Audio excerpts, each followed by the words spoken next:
Un petit message pour le site Vive le Roi. Un petit message pour le site Vive le Roi, le site de la Géoula. Amen. Ça va.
C'est un scoop que depuis Rosh Hashanah, dans la choule, dans le Bet Mashiach, que le rabbi nous a demandé d'ouvrir à la Courneuve, chez Baruch Torjman.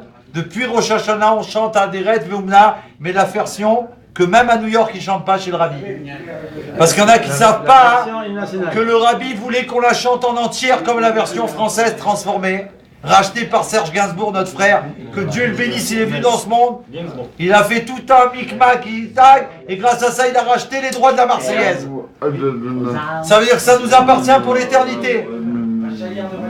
Et on est les seuls, tous les Shabbats, qu'on chante la Marseillaise comme le Rebbe il veut. Et ça, c'est peut-être un scoop pour le site Vive le Roi, mais c'est une source qu'on a de Rav Vilishansky, de la Yeshiva de Tzfat, que c'est comme ça que le Rabbi voulait qu'on chante la Marseillaise. Et ça, c'est important, attention, parce que là, on parle de la Marseillaise dans la Sidra, dans le Dvar Malchut. Ah, il y a où?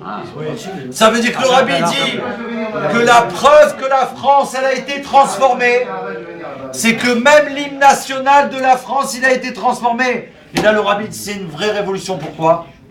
Dans le monde entier, un hymne national, il le garde pour toujours. Jamais il change. Jamais. On n'a pas le droit de changer une note. Il n'y a qu'en France qui l'ont fait. À l'époque du président Mitterrand, du Marchemo, son nom de famille. Et après son succès, alors lui, il a transformé. Et le Rabbi dit après que ça, c'est la preuve que puis ça a été transformé. Ça a été transformé parce que nous, on a transformé la France. Même l'hymne national, il a été touché.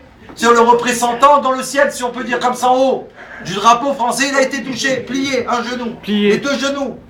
Et nous, on a pris les paroles, on les transformées en paroles saintes et qu'on chante depuis chez le Rabbi.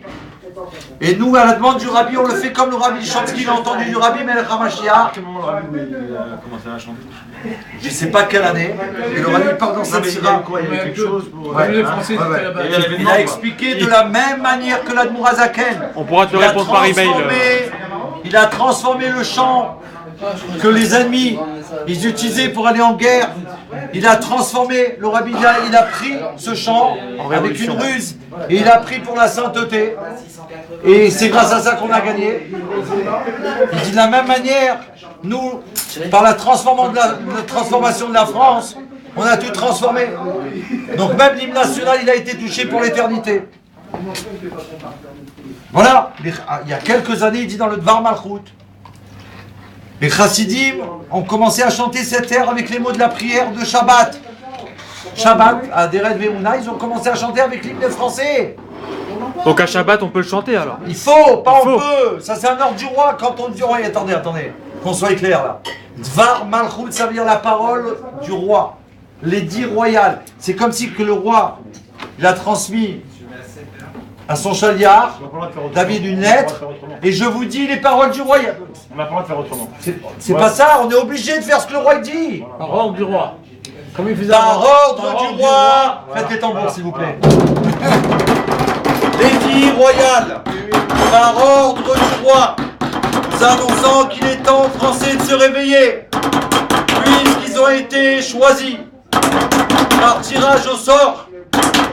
Ça, c'est sûr qu'ils ne se prennent pas pour... c'est un tirage au sort. Au tirage au sort, le numéro 770. Sans faute. On les a mis sur une estrade. Et on leur demande maintenant, vous n'avez plus qu'une seule chose à faire. Révéler et dévoiler le roi Mashiach. En le désignant du doigt et en criant « Vive le roi Mashiach !»